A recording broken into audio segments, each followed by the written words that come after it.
while we're on the subject of infirmity, I've got to get to a story you ladies never thought you'd be talking about here in the MK show, and it's not politics. It has to do with Bill Belichick, right? Did you see this? I'm sorry, but it dovetails. As healthy as ever. Yeah, he's never been better. So he was the coach of the Patriots for all these, Super Bowls. The audience knows I know next to nothing about sports, but I know enough to know he coached the Patriots while Tom Brady was the star and they won all those Super Bowl rings. And now he's taken a job coaching football at the college level in North Carolina because he was fired, I guess, by Robert Kraft, which is something I didn't know, but it was said in this CBS interview of Bill Belichick that hit on Sunday morning. And the reporter, Tony Dokopoul, specifically said to him, like, you were fired. And he said it was by mutual agreement. And he said, well, Robert Kraft, who's the owner, said he fired you. And he's like, it was by mutual agreement. But this interview has, I only cover sports if it migrates over into the news lane.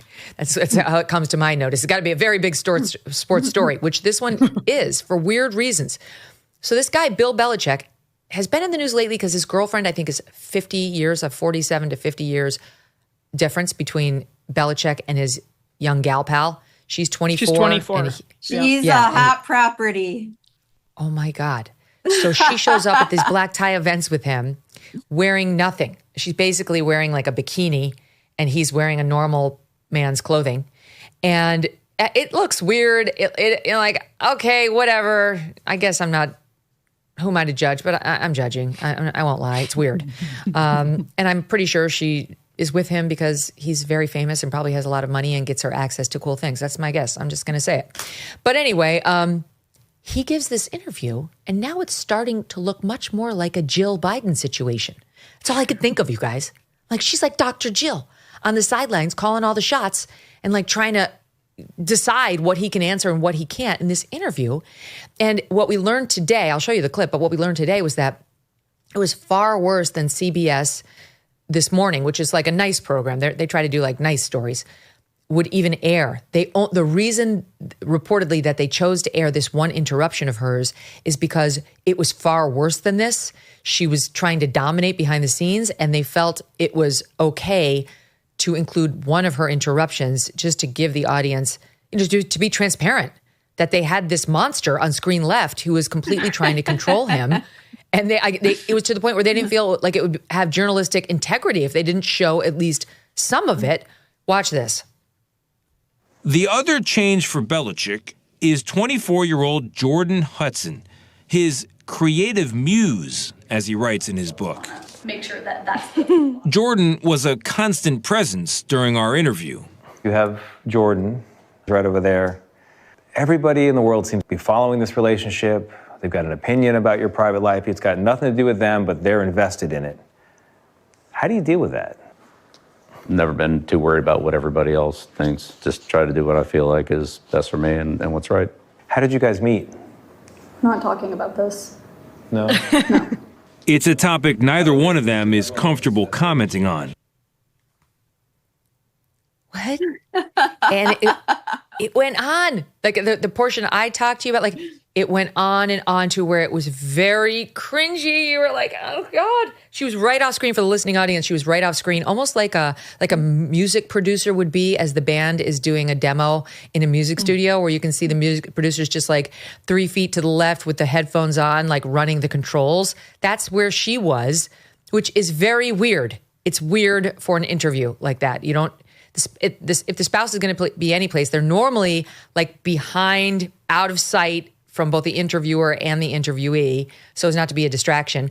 Not only was she in sight, but she was a constant distraction. Eliana, what are we to make of this? There were two things. I mean, one, if she thought she was making it better, this thing became the whole story of how weird this was. She presumably was trying to make the thing, steer him away from saying something that would have become the whole story. The other thing was, you didn't play this clip, but they say, oh, you're on social media now and you're on Instagram and you posted these couple pictures and here's you doing a yoga pose with her. And here, wait, we have that too, Eliana. Okay. Apologies. Let's play it and then you take it on the backside. You joined InstaFace, as you put it. I love that. There's some great pictures of you and Jordan where you're a fisherman and she's a mermaid. It's charming. It's a different side of you. What's the reaction been like? What's it been like? To have these different sort of photos. There's another one where you're doing, I know you're not into meditation or yoga or Pilates. You're balancing Jordan on your feet and she's doing kind of the Titanic pose.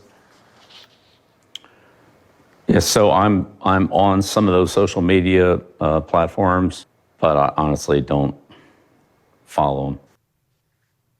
Oh my God. Go ahead, Eliana. So I went and looked at his Instagram account. Those are not posted there. And then I just looked closely when you were playing it. It looks like those are posted to her account. And that does comport with what my perception of his reaction was, which was he did not seem to realize those things had been posted online, which was totally bizarre. He just seemed totally caught off guard by the question. Like Steve Krakauer is saying in my ear that they were on his account, and then he appears to have taken them down. Like he at some point was a collaborator, and then they took them down, which is even worse. You never take it down. Just don't take it down unless it's like a total error that you really genuinely missed. Don't take it down. It's worse. What is this? What are we seeing here? It's her as that's beautiful. That's beautiful. That's love. We're seeing love and affection. That one. Companionship. Well, he seemed blindsided. The reactions online are basically blink twice if you need help, Bill Belichick. And that's how it looks. I'm concerned for him. Yeah, well, I mean, this is a man with and it's kind of weird to say this about Bill Belichick because this is what Tony was getting at in that interview, which is it's a new side of him. I mean, that's a wild way to put it. Like Bill Belichick is known for being gruff and like very rough around the edges and not at all. Like you couldn't parody Bill Belichick if you tried better than this. Like you couldn't script this. It's so wild seeing him in this situation. But he's also a multi-million dollar brand. I mean, this is a powerful man. He's not just sort of like a washed up Patriots coach. So the guy is still like worth a lot of money. He is an important part of the history of football, an important part of the history of an intellectual property with the Patriots and the National Football League. And so it appears that he has been completely outsourcing his business to a 24-year-old who's, like, to put it crassly, sleeping with him.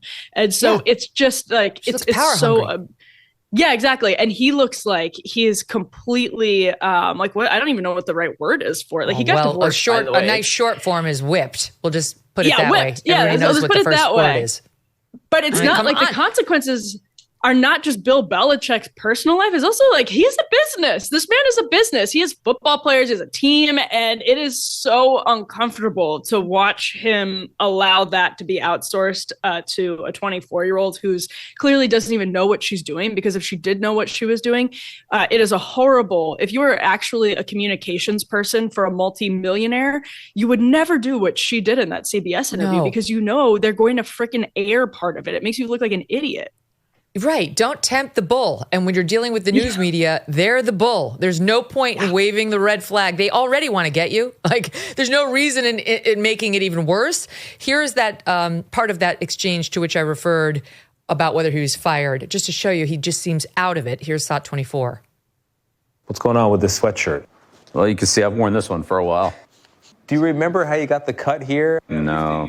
I have to ask about Robert Kraft because 24 years together, 6 Super Bowls. Unless I'm wrong, he's not in this book. How come? He's not. Well, again, it's about my life lessons in football, and it's really more about the ones that I experienced directly. But he's not even in the acknowledgement section. Correct. Do you feel like you were treated with dignity and respect when you were let go by Robert Kraft? Yeah, well, it was a mutual decision for us to part ways. He said fired. It was a mutual decision. Okay, so I don't know what's happening there. His dad went to Navy, I think maybe coached at Navy. He's coaching now at UNC, which is a major program. And I don't follow sports again, but Steve is telling me that he was on ESPN as recently as last year, sounding like a normal person. He did play college ball because honestly, I looked at him first. I'm like, is this a CTE situation? I don't know what I'm seeing, but I know that if the situation were reversed and we had a 74-year-old female and a 24-year-old male in the background, like, we're not talking about that, but we'd be accusing him of elder abuse and asking whether he was guilty of coercive control and whether this woman was okay. And honestly, I've got all those same questions here. I'm not sure we're ever going to get any answers, but she's got major Dr. Jill vibes, Eliana. He also she's claimed she seems to be managing it, but she didn't manage his appearance. He looked like he just came in from raking leaves or gardening or something, yes. Not like he was ready for primetime television. And then she also was wearing some navy getup and leggings and, casual wear. The whole thing was strange and concerning. Not that I'm super familiar with what the normal Bill Belichick seems like, but he did not look ready for prime time. No. I was going to say, he's never been very media savvy, and he's sort of like this awkward, people will dispute this, but genius. Like he's a weird dude, and he's really smart, but he's really weird. So he's always been a little strange. But even with that, like to Steve's point, this is on another level of bizarre, even for Bill Belichick, and that is a high bar. This July, there is a global summit of BRICS nations in Rio de Janeiro. The bloc of emerging superpowers, including China, Russia, India, and Iran, they're meeting with the goal of displacing the US dollar as the global currency. They're calling this the Rio Reset. As BRICS nations push forward with their plans, global demand for US dollars will decrease, bringing down the value of the dollars in your savings potentially. While this transition won't happen overnight, the Rio Reset in July marks a pivotal moment when BRICS objectives move decisively from theoretical possibility toward inevitable reality, according to many experts. Learn if diversifying your savings into gold is right for you. Birch Gold Group can help you move your hard-earned savings into a tax-sheltered IRA in precious metals. Claim your free info kit on gold by texting MK to 989898. With an A+ rating with the Better Business Bureau and tens of thousands of happy customers, let Birch Gold arm you with a free no-obligation info kit on owning gold before July and the Rio Reset. Text MK to 989898 today. Message and data rates apply. Thanks so much for watching. If you like what you just saw, hit the subscribe button for more clips and full episodes.